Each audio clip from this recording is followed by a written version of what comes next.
Hello दोस्तों, welcome back to my YouTube channel Deepak Maurya medical knowledge. तो कैसे हैं आप सब। आज हम बात करेंगे सीबीसी रिपोर्ट के बारे में। सीबीसी रिपोर्ट आखिर कैसे देखते हैं और सीबीसी रिपोर्ट से हमें क्या क्या पता चलता है। सीबीसी को हम कंप्लीट ब्लड काउंट कहते हैं, जो कि एक हेमेटोलॉजी टेस्ट होता है। ये आप देख रहे हैं, मेरे पास सीबीसी रिपोर्ट है। सीबीसी रिपोर्ट में जितने भी टेस्ट आते हैं उसकी नॉर्मल वैल्यू यहाँ पर आपको देखने को मिल जाएगी। सबसे पहले हम बात करते हैं यहाँ पर आरबीसी काउंट की, जिसको हम रेड ब्लड सेल्स या इरिथ्रोसाइट भी कहते हैं। इसकी जो नॉर्मल वैल्यू है वो 3.8 to 4.8 मिलियन क्यूबिक एमएम होती है।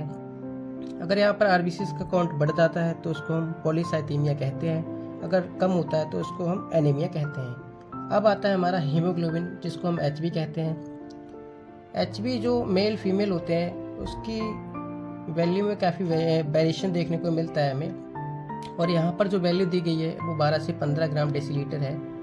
अगर हीमोग्लोबिन बढ़ता है तो उसको हम पॉलीसाइथीमिया कहते हैं, और डिक्रीज होता है तो उसको एनीमिया कहते हैं। अब आता है हमारा पीसीबी, जिसको हम हेमेटोक्राइट या पैक्ड सेल वॉल्यूम कहते हैं, जिसकी जो नॉर्मल वैल्यू है वो 36 to 46% होती है। अब यहाँ पर हम पीसीबी की हेल्प से यह पता करते हैं कि जो टोटल ब्लड है उसमें आरबीसी का कितना परसेंट पार्ट प्रेजेंट है। ओके, और इसके बढ़ जाने को हम भी जो है वो पॉलीसाइथीमिया कहते हैं, और कम हो जाने को भी एनीमिया कहते हैं। ये तीनों मतलब सेम ही है एक तरह से। अब आता है हमारा मीन कॉर्पस्कुलर वॉल्यूम, जिसको हम बोलते हैं एमसीवी। इसकी जो नॉर्मल वैल्यू दी गई है यहाँ पर 83 to 101 फेम्टोलीटर्स। एफएल का मतलब होता है यहाँ पर फेम्टोलीटर्स। अगर यहाँ पर एमसीबी बढ़ता है तो उसको हम बोलते हैं मैक्रोसाइट्स, अगर कम होता है तो उसको हम बोलते हैं मिक्रोसाइट्स। ओके, अब आता है हमारा एमसीएच, जिसको हम बोलते हैं मीन कॉर्पस्कुलर हीमोग्लोबिन। इसकी जो नॉर्मल वैल्यू है 26 to 32 पीजी मतलब पिकोग्राम, जो कि माइक्रोग्राम से छोटा होता है। इससे हम क्या पता करते हैं, जो एमसीएच है उसकी हेल्प से हम ये पता किया जाता है कि हर आरबीसी के ऊपर कितना परसेंट एचबी प्रेजेंट है। अगर यहाँ पर एमसीएच की मात्रा बढ़ती है तो यहाँ पर आरबीसी का जो साइज है वो ऑटोमेटिकली यहाँ पर बढ़ जाएगा। ओके, अब आता है हमारा आरडीडब्ल्यूसीबी, जिसको हम बोलते हैं रेड ब्लड डिस्ट्रीब्यूशन बाइड। इसको हम बोलते हैं रेड ब्लड डिस्ट्रीब्यूशन बाइड। इसकी जो नॉर्मल वैल्यू दी गई है वो 11.5 to 14% दी गई है। अगर इसका साइज बढ़ता है, यहाँ पर आरडीडब्ल्यू का साइज जो है यहाँ पर बढ़ता है, तो उसको भी हम माइक्रोसाइट्स कहते हैं, और कम होता है तो उसको मिक्रोसाइट्स कहते हैं।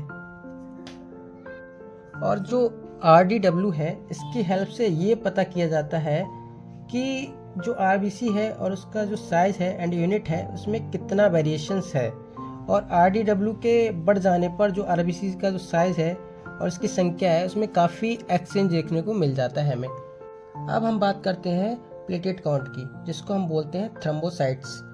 इसकी जो नॉर्मल वैल्यू होती है वो 1.5 लाख से 4.5 लाख पर माइक्रोलीटर ऑफ ब्लड होती है, और जो रिपोर्ट में दी गई है वो 1.5 लाख से 4,10,000 माइक्रोलीटर ऑफ ब्लड दी गई है। अगर प्लेटलेट का जो काउंट है अगर वो बढ़ रहा है तो उसको हम बोलते हैं थ्रोम्बोसाइटोसिस, अगर कम हो रहा है तो उसको बोलते हैं थ्रोम्बोसाइटोपिनिया। प्लेटलेट में थ्रोम्बोसाइट्स होते हैं जो कि हमारी क्लॉट में हेल्प करते हैं, यानी कि किसी प्रकार की कोई इंजरी हुई है तो वहाँ पर रक्त का थक्का जमाने में हमारी हेल्प करते हैं। अब हम बात करते हैं डब्ल्यूबीसी काउंट की, जिसको हम वाइट ब्लड सेल्स या टीएलसी भी कहते हैं, जिसको बोलते हैं टोटल ल्यूकोसाइट काउंट। इसकी जो नॉर्मल वैल्यू होती है वो 4,000 से 11,000 क्यूबिक एमएम होती है, और यहाँ पर जो रिपोर्ट में दी गई है वो 4,000 से 10,000 क्यूबिक एमएम दी गई है। अगर टीएलसी बढ़ती है तो उसको हम ल्यूकोसाइटोसिस कहते हैं, अगर कम होती है तो उसको हम ल्यूकोपीनिया कहते हैं। अगर टीएलसी बढ़ती है तो मान लो किसी प्रकार का बॉडी में इन्फेक्शन है, यानी कि कोई भी बैक्टीरिया वायरस जो है हमारी बॉडी पे अटैक कर चुका है। अब हम बात करते हैं डीएलसी की, जिसको हम डिफरेंशियल ल्यूकोसाइट काउंट भी कहते हैं। इसमें हमारे आते हैं न्यूट्रोफिल्स, लिम्फोसाइट्स, मोनोसाइट्स, इसिनोफिल्स, बेसोफिल्स। तो सबसे पहले हम बात करेंगे न्यूट्रोफिल्स की। न्यूट्रोफिल्स हमारे जो नॉर्मल होते हैं वो 40 to 75% होते हैं। अगर न्यूट्रोफिल्स बढ़ते हैं तो उसको हम बोलते हैं न्यूट्रोफिलिया। अगर कम होते हैं तो उसको बोलते हैं नेट्रोपीनिया। इससे क्या पता चलता है, अगर न्यूट्रोफिल्स बढ़े हुए हैं तो बॉडी में किसी प्रकार का इन्फेक्शन है। देन अब हमारा आता है हमारा लिम्फोसाइट्स। इसकी जो नॉर्मल वैल्यू होती है वो 24 to 40% होती है, 44% होती है। और अगर ये बढ़ते हैं तो इसको हम बोलते हैं लिम्फोसाइटोसिस, अगर कम होते हैं तो इसको हम बोलते हैं लिम्फोसाइटोपिनियास। इसके बढ़ने पर हमें ये पता चलता है कि बॉडी में किसी प्रकार की सूजन यानी कि इन्फ्लेमेशन तो नहीं है। देन अब हमारा आता है मोनोसाइट्स, जिसकी जो नॉर्मल वैल्यू है वो 2 से लेकर 8% होती है। एंड अगर मोनोसाइट्स बढ़ते हैं तो उसको हम मोनोसाइटिस बोलते हैं, अगर कम होते हैं तो उसको हम मोनोसाइटोपिनिया बोलते हैं। इससे हम क्या पता करते हैं, जब बॉडी में ऑटो इम्यून डिजीज़ होती है उस कंडीशन में मोनोसाइट्स की जो क्वांटिटी है वो बढ़ जाती है। ओके,